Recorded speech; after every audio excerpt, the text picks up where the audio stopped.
तो second life of heavenly demon के इस वाले एपिसोड में आप सभी का स्वागत है। जैसे कि पिछले वाले एपिसोड में हम लोग को दिखाया गया था, अपने वो गुफा के अंदर जो मुर्दालास 10 सालों से राइपनिंग हो रहा था, उनको अभी किसी अननोन सेडोंग रेसिडेंट में शिफ्ट कर दिया गया है, जहां अब उसके अंदर ये रिचुअल चल रहा है उन मुर्दालासों को दोबारा जिंदा करने का। जिस दौरान आप जैसे देख सकते हो, ये सैमन सरसाई टाइप बंदा कोई अननोन लैंग्वेज से चैंटिंग कर रहा है, जो कि जब ऑलमोस्ट पूरा हो गया है तब अपना ये वाला सॉर्सरर इसको एक्सप्लेन करने लगता है किस तरह रिचुअल सक्सेसफुल हुआ है। जैसे कि देख रहे हैं, बोतल के अंदर कैद के है सोल ऑलमोस्ट इन मुर्दालासों के शरीर में घुस चुके हैं। जिस बात को आप सुन के जब इन्हें दाढ़ी मुच्छर वाला बंदा पूछने लगता है कि क्या तो फिर ये बंद लोग अभी हाफ जैंसी है, जिसका जब वो सॉर्सरर बंदा देता है कि किस तरह हाफ जैंसी लिविंग पीपल होते हैं जो कि पॉइजन, कर्स और तरह तरह की वजह से क्रिपल हो जाते हैं लेकिन जिंदा रहते हैं।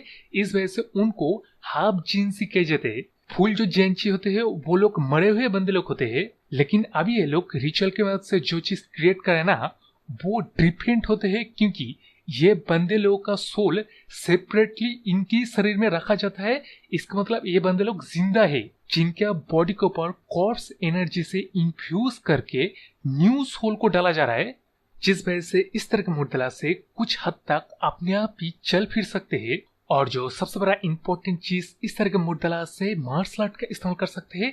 इस वजह से इस तरह मतलब रिचुअल और इतने जद्दोजहद किया जा रहा है। इसका मतलब इस स्टेट में ये जितने भी बंदे लोग हैं ना, जैसे कि पिछली बार दिखाया गया गुफा में कई सारे हैं, उन लोगों के लिए उससे अच्छा इन्फिनिटली मर जाना होता है।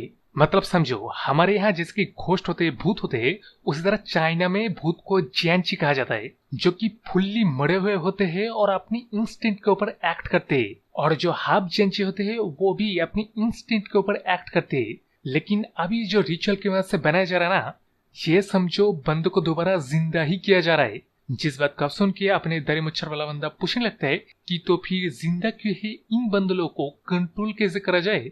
जिस सवाल का जवाब ये सॉर्सरर वाला बंदा देता है कि किस तरह होक्रियांग क्लैन की एक सीक्रेट टेक्निक की मदद से एल्डर्स लोग इन जिंदा के बंदे लोग के सोल के ऊपर एक रिस्ट्रिक्शन लगा देते हैं, जो कि एक तरह के कंट्रोलर भी समझो। लेकिन अब इस बात को सुनकर उससे अपने दरी मुच्छर वाला बंदा मन में सोच रहा है कि अभी इन जो बंदों को जिंदा किया जा रहा है, ये लोग कैसा महसूस करते हैं उन रिस्ट्रिक्शन के बारे में।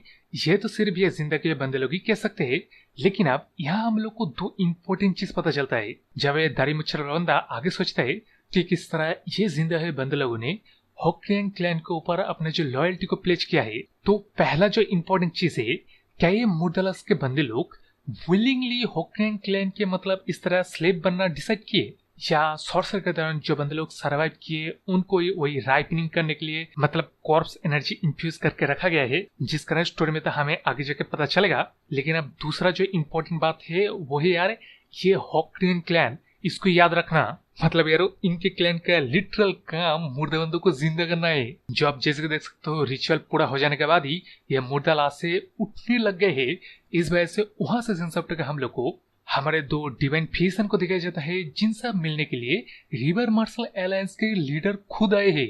तो ये लोग चाहे न चाहे बातचीत करने के लिए इन लोग को बैठना पड़ता है। जिस बैठक में अपने रिवर मार्शल अलायंस के लीडर ने इन दोनों को सवाल कर दिया, मैं जितना जानता हूँ तुम लोग कभी गोल्डन वर्ल्ड मर्चेंट ग्रुप में रह रहे हो, लेकिन तुम दोनों इस एरिया के one of the best physician हो। इस वजह से कई सारे बंदे तुम लोग को बेस्ट कंडीशन में हायर भी करना चाहता है। जिस बात कब सुन के उससे अपना डूबी डिवाइन फिजिशियन खुद की तारीफ करते हैं, कहने लगते हैं किस तरह उसके पास नामगेन क्लैन, जंगू क्लैन से भी ऑफर आया था। उसके कंपैरिजन में अपना नीडल फिजिशियन भी कहता है कि उसके पास तो मुरिम अलायंस और ब्लैक अलायंस से भी ऑफर आया था। जिन अभी दोनों के बातों को सुन के उससे अपने रिवर मार्शल अलायंस कहने लगता है कि ये चीज इंप्रेसिव है।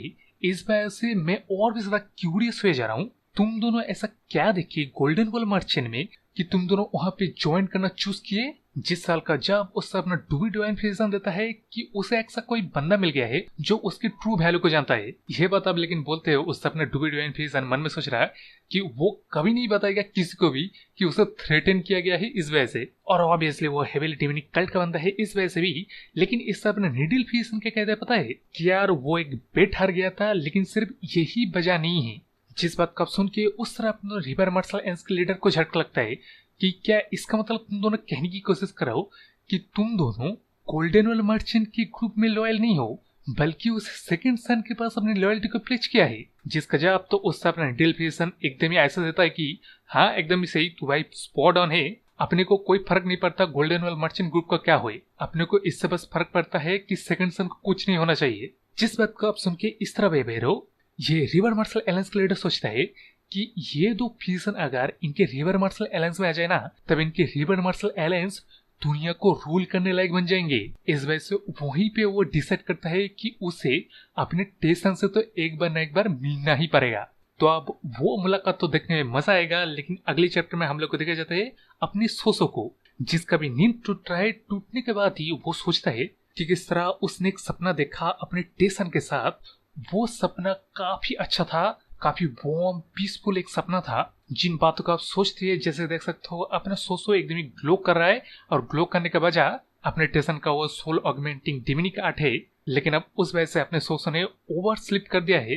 तो वो जल्दी से उठ के अपने मतलब टेसन के पास जाने लगता है, उसे अभी अटेंड करना पड़ेगा। लेकिन जब अपना सोसो अपने टेसन के रूम के पास जाता है, तो अपना टेसन कल्टीवेशन कर रहा था। कल्टीवेशन के दौरान अपने टेसन मन में सोच रहे हैं किस तरह अपने सोसो का स्पिरिट एनर्जी एकदम ही डिफरेंट था, मतलब प्योर स्पिरिट एनर्जी के साथ साथ पावरफुल भी था। और इस तरह की पावरफुल एनर्जी अपने टेसन ने इससे पहले कभी भी महसूस नहीं किया था या एक्सट्रैक्ट नहीं किया था, क्योंकि अब इससे पहले अपने टेसन रिबॉर्न होने के बाद इस शरीर में जो कुछ कर रहा था ना, समझो स्क्रैप को इकट्ठा कर रहा था, जोड़ रहा था अपने मतलब मेरिडियंस के लिए। लेकिन ये सोसो का सोल एक्सट्रैक्टिंग ऐसा था कि उसका मेरिडियन को ना स्ट्रॉन्ग कर रहा है, बॉडी एंड सोल को स्ट्रेंथन कर रहा है, सॉलिडिफाई और स्टेबल भी कर रहा है। जो चीज तो अमेजिंग था, कंप्लीटली अनएक्सपेक्टेड था। इस वजह से अपना टेसन आगे सोचता है कि उसे हमेशा कुछ न कुछ सोल ऑगमेंटिंग डिविनिक आर्ट के बारे में नया पता चलते ही रहता है, जो कि कम नहीं था कि ये वाला सोल एक्सट्रैक्टिंग एकदम ही क्रूशल था अपने टेसन के लिए, उसके बॉडी के लिए और जिंदा रहने के लिए। इसका मतलब समझो अभी के लिए अपना टेसन एकदम ही जिंदा हो गया है, और तो और अपना टेसन पीसफुल फील कर रहा है। डिविनिक आर्ट्स का मतलब नेचर ही होता है कियोटिक, एनर्जी भी होता है एकदम ही फरोसियस, लेकिन उसका जगह अपना टेसन पीसफुल महसूस कर रहा है। मतलब ये चीज इस सेल्फ अचीवमेंट है। लेकिन अभी उस बात को छोड़ के इस तरह आते हैं रिवर मार्शल एलायंस के नेक्स्ट जनरेशन के गैदरिंग में, जहाँ बंदे लोग अपने लेडी इयान को देख के बातचीत करने लगते हैं कि किस तरह अपने लेडी इयान बड़ी खूबसूरत है। लेकिन उस तरह अपने लेडी इयान अपने टेसन के बारे में सोच रहा है, जिस चीज को भाप के अपना सियान अपनी लेडी इयान से पूछता है कि क्या मास्टर टेसन का बारे में सोच रहे। उसका जवाब जब अपने लेडी इयान हाँ देता है, तब उस तरफ अपना सियान कहती है कि किस तरह अपना टेसन 2 दिनों से कल्टीवेशन कर रहा है अपने रूम के अंदर। इसका मतलब अपने टेसन ने इनलाइटमेंट को हासिल किया है, जिस बात को ऊपर आप अपनी लेडी इयान को विश्वास ही नहीं होता। लेकिन उस तरह जो अपना सियान कहता है कि किस तरह अपने टेसन ने उसका हेल्प किया इनलाइटमेंट को अचीव करने के लिए, अभी वो खुद भी कल्टीवेशन कर रहा है। जिस बात को सुन के उस तरफ जब यार अपने लेडी इयान एकदम एक्साइटेड होके पूछने कुछ पाला ही था कि पीछे से वो छिछोरा यंग मास्टर आ जाता है, जिसका क्लैन का नाम मैं भूल गया हूँ, इसलिए छिछोरा यंग मास्टर इस नाम को याद रख लो।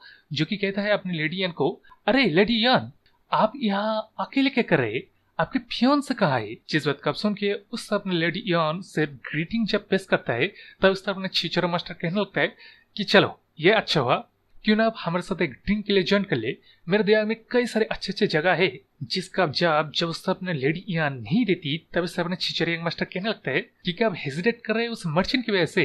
अरे आप फिक्र मत कीजिए, वैसे भी वो मर्चेंट आपके लायक ही नहीं है। लेकिन अब इसके जब में जब उससे अपने लेडी इयान वहां से जाने की कोशिश करता है, तब अपने छिछोरा यंग मास्टर अपनी लेडी इयान का हाथ पकड़ के कहने लगता है कि आप इस गैदरिंग में बच्चे मत बनिए, हमारे साथ एक ड्रिंक करने के लिए आ जाइए ना। जिस आप सवाल का जवाब उस तरह अपना सियोन देता है कि अब बस करेगा, तू शायद भूल रहा है जिस बंदी के साथ इस तरह हरकतें करे ना, उसका एक फियोन्से है। लेकिन अब उसके जब में अपना छिछोरा यंग मास्टर कहता है कि कौन, तू एक बॉडीगार्ड होकर मुझे छूने की हिम्मत की, तेरे को भी इनका पता भी है मैं किस क्लैन से हूँ। जिस बात का जब उससे अपना सियान देती है कि तू जैसे छिछोरे यंग मास्टर का ये छिछोरे हरकतें देख के ऐसा तो नहीं लग रहा है कि तू कोई महान क्लैन का बंदा होगा। जिस बात का जब मैं उससे अपने छिछोरे यंग मास्टर अपनी क्लैन का नाम कहने लगता है, और मैं यार इस क्लैन के नाम को याद नहीं रखूंगा क्योंकि यह बंदा निपटा जाने वाला है यार इसका क्लैन भी। लेकिन फिर भी सुन लो, इस क्लैन का नाम सिमोंग क्लैन है। जिसका नाम थोपते हुए यंग मास्टर कहने लगता है कि तू समझ रहा है ना, मेरे क्लैन को हैंडल करने लायक तुम्हारा क्लैन नहीं है। लेकिन अब उस बात का जवाब कोई बंदा देता है कि तो फिर क्या मेरे क्लैन तेरे क्लैन को हैंडल करने लायक नहीं है? और ये बात किया था अपने मेन कैरेक्टर ने, अपने टेसन ने, जो कि गैदरिंग से आ गया थे। कहने लगता है कि मैं कहीं से कुत्ते की भौंकने की आवाज सुन रहा था। तो क्या वो आवाज तेरे मुंह से आ रहा था? जिस साल का जब मैं उस रफ्त अपने छिछोरे यंग मास्टर कुछ न कुछ ऐसा करेगा जिससे इसका साथों पुश्तो भी पूछेगा कि बेटा ऐसा क्यों किया। लेकिन अभी यार वो सीन देखने के लिए तो एक हफ्ते का बस इंतजार करना पड़ेगा। अगले हफ्ते जब चैप्टर आएगा तब न्यू वीडियो बना के दे दूंगा। इसलिए मेरे इस चैनल को सब्सक्राइब कर लीजिए, लाइक सब्सक्राइब करना बोले तो बाय।